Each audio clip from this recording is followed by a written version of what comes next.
नमस्कार दोस्तों। आज हम देखेंगे कि प्रयोजनवाद के अनुसार शिक्षा का अर्थ क्या है, क्या शिक्षा की विशेषताएं क्या हैं, शिक्षा के उद्देश्य, पाठ्यक्रम, शिक्षक एवं शिक्षण विधियाँ कैसी होनी चाहिए, इस पर चर्चा करेंगे। तो सबसे पहले जब हम प्रयोजनवाद के अनुसार शिक्षा के अर्थ की बात करते हैं या शिक्षा की क्या परिभाषा होनी चाहिए, तो प्रयोजनवादी जो हैं वो शिक्षा में परिवर्तन की बात करते हैं कि शिक्षा में निरंतर परिवर्तन होते रहना चाहिए। वह किसी सिद्धांत या नियम को स्थिर नहीं मानते। समाज में क्योंकि निरंतर परिवर्तन होते रहते हैं, अतः शिक्षा विद्यालयों को इस परिवर्तन का अग्रदूत बनना चाहिए। मतलब सारे के सारे जो भी परिवर्तन हो रहे हैं उसमें शिक्षा और विद्यालय का सबसे बड़ा रोल है। वही विभिन्न प्रकार के परिवर्तनों को ला सकते हैं। शिक्षा मनुष्य के विकास की प्रक्रिया ये सब मानते हैं, जिसके द्वारा व्यक्ति में वे सब संकाय उत्पन्न की जाती हैं जिनसे वह अपने प्राकृतिक तथा सामाजिक वातावरण में समायोजन करते हुए अपने अनुभव द्वारा परिवर्तन करता है। डीबी कहते हैं कि शिक्षा जीवन की तैयारी नहीं है, यह स्वयं में जीवन है। तो शिक्षा अपने आप में जीवन है। तो ये ब्रॉड कंसेप्ट जो है एजुकेशन का इन्होंने दिया कि शिक्षा को ही पूरा जीवन मान लिया। तो इस प्रकार शिक्षा का ये बृहद आयाम इनके द्वारा प्रस्तुत किया गया। उन्होंने शिक्षा को एक साल प्रक्रिया न मानकर इसको विभिन्न रूपों में स्वीकार किया है। जैसे जो है प्रयोजनवादी कहते हैं कि शिक्षा जीवन के रूप में होनी चाहिए, शिक्षा विकास के रूप में होनी चाहिए, शिक्षा निरंतर अनुभवों के पुनर्निर्माण के रूप में होनी चाहिए, शिक्षा सामाजिक प्रक्रिया के रूप में हो, शिक्षा राज्य की जिम्मेदारी के रूप में हो। तो ये शिक्षा के बृहद रूप जो है स्वीकार करते हैं। अब हम प्रयोजनवादी शिक्षा की विशेषताएं देखें तो ये क्या है कि प्रयोजनवादियों के अनुसार जीवन क्रिया है तथा बालकों को सच्चा ज्ञान केवल क्रिया के माध्यम से ही मिल सकता है। इसके लिए आवश्यक है कि बालकों को कार्य एवं तथा अनुभव करने के अधिक से अधिक अवसर प्रदान किए जाएँ। तो क्योंकि जो है ये प्रयोजनवादी ब्रह्मांड में जो है विभिन्न वस्तुओं को विभिन्न क्रियाओं का परिणाम मानते हैं, तो इसलिए ये एजुकेशन को भी एक क्रिया मानते हैं। तो इसके लिए जो है विभिन्न प्रकार के जो है अवसर बच्चों को देने चाहिए, जिससे जो है वह शिक्षा ग्रहण कर सके। हाँ, फिर समाज में निरंतर परिवर्तन हो रहे हैं, इसलिए शिक्षा को भी समाज की आवश्यकताओं के अनुसार परिवर्तित होते रहना चाहिए। तो शिक्षा तो जाहिर सी बात है कि निरंतर परिवर्तित हो रही है। हाँ, प्रयोजनवाद पूर्व निश्चित सिद्धांतों और सत्यों को जो है खंडन करते हैं कि जो भी सिद्धांत है पूर्व निर्धारित वो है नहीं, वो निर्माण की अवस्था में। फिर है प्रयोजनवादी ज्ञान के लिए ज्ञान के सिद्धांत का खंडन करते हैं तथा कहते हैं कि अपने अनुभवों द्वारा ही सच्चा ज्ञान प्राप्त कर सकता है व्यक्ति। ये अनुभव वातावरण एवं परिस्थिति के अनुसार बदलते रहते हैं।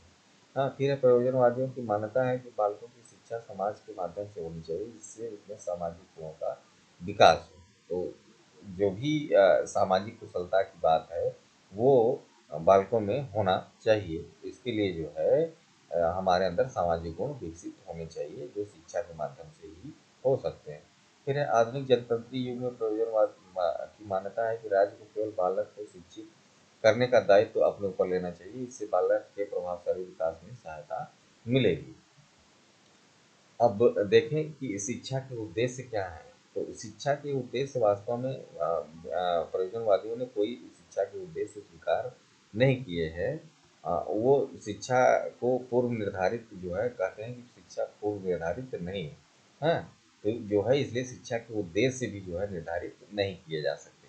हाँ, लेकिन जो है वो इस बात पर बल देते हैं कि जो है बालकों में कुछ जो है कुशलताओं का विकास होना चाहिए। जैसे क्या-क्या है उसमें देखें, तो पहली बात है सामाजिक कुशलता, सोशल स्किल बालकों में विकसित होना चाहिए।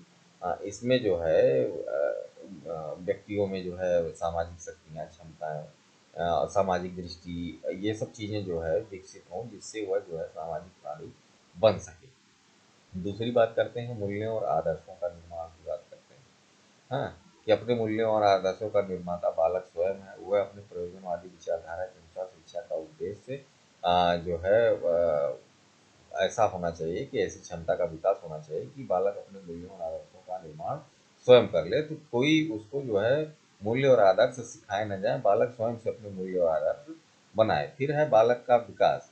हाँ, डेवलपमेंट ऑफ चाइल्ड कैसे हो कि प्रयोजनवादियों के अनुसार शिक्षा का एक उद्देश्य बालक का विकास करना भी है। प्रयोजनवादियों के अनुसार विकास की प्रक्रिया सदैव एवं निरंतर रूप से चलती रहती है।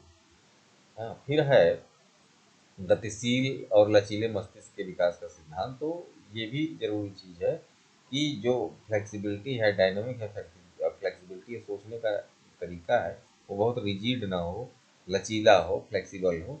इस प्रकार से बालकों के मस्तिष्क का विकास करना चाहिए प्रयोजनवादियों के अनुसार।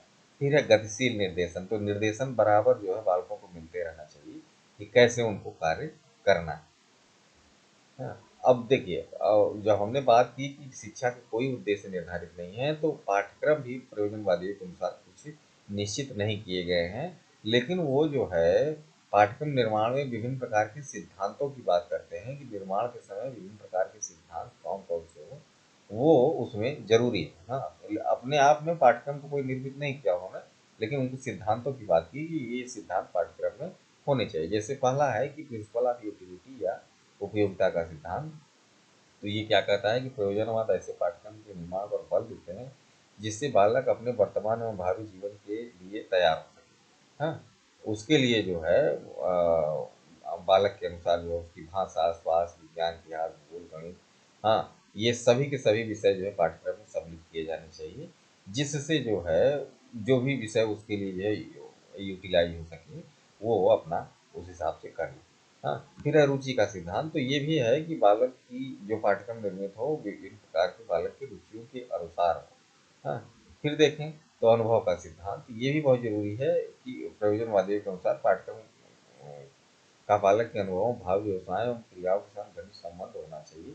उनके अनुसार पाठ्यक्रम में स्वतंत्र, अर्थपूर्ण एवं सामाजिक क्रियाओं को महत्वपूर्ण स्थान देना चाहिए। हाँ, ये जो है प्रयोजनवादी कहते हैं। फिर है एकीकरण का या इंटीग्रेशन का। तो विभिन्न पाठ्यक्रम को एक साथ जोड़कर पढ़ाने के लिए ये बात करते हैं कि केवल एक ही एस्पेक्ट एजुकेशन का न रहे या किसी भी सब्जेक्ट में एक ही एस्पेक्ट न रहे, कई विषयों को एक साथ जोड़ के इंटीग्रेट करके पढ़ाना चाहिए, एकीकृत करके पढ़ाना चाहिए। फिर बात है शिक्षण विधि की। तो प्रयोजनवादी जो है, प्रयोजनवादियों के अनुसार शिक्षण विधि कैसी होनी चाहिए, ये इनके अनुसार जो है क्योंकि प्रत्येक बालक में व्यक्तिगत भिन्नता होती है, तो इसलिए जो है भिन्न भिन्न शिक्षण विधियों का प्रयोग किया जाना चाहिए। यह शिक्षण पद्धति बालक के जीवन से संबंधित होनी चाहिए। उसमें क्रियाशीलता, व्यावहारिकता तथा अनुभवों का समावेश होना चाहिए।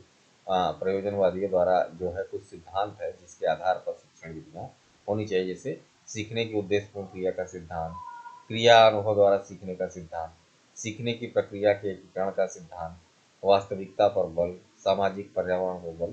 तो ये सिद्धांत हो आपके शिक्षण विधि में, जब शिक्षण विधियों का प्रयोग बालकों को पढ़ाने के लिए किया जाए। हाँ, अब इसमें जो है कुछ शिक्षण विधियाँ जो है इन लोगों ने निर्मित की, जैसे जॉर्ज डेवी ने समस्या समाधान विधि का निर्माण किया। किलपैट्रिक ने प्रोजेक्ट या योजना विधि बनाई है, इन्हीं के शिष्य थे किलपैट्रिक। तो ये सब प्रयोजनवादी हैं जो विभिन्न सिद्धांतों को, ऊपर के जो ये सिद्धांत लिखे हैं, इनको मानते हुए जो है समस्या समाधान या प्रोजेक्ट या जो है योजना विधि का निर्माण किया। अब देखें कि प्रयोजनवादियों के अनुसार शिक्षक कैसे होने चाहिए, शिक्षकों के कौन कौन से गुण होने चाहिए। तो इसको देखें तो प्रयोजनवाद बच्चों को व्यवस्थित शिक्षा देने के पक्ष में नहीं है। इस विचारधारा के अनुसार शिक्षक द्वारा बच्चों को आवश्यक सूचनाएं प्रदान कर देना मात्र शिक्षा नहीं है, परंतु इस विचारधारा को स्वीकार करने के साथ ही शिक्षक की पूरी तरह अवहेलना नहीं की गई। प्रयोजनवाद के अनुसार शिक्षा के क्षेत्र में शिक्षक की भूमिका मार्गदर्शक के रूप में है, एक जो है गाइड के रूप में है।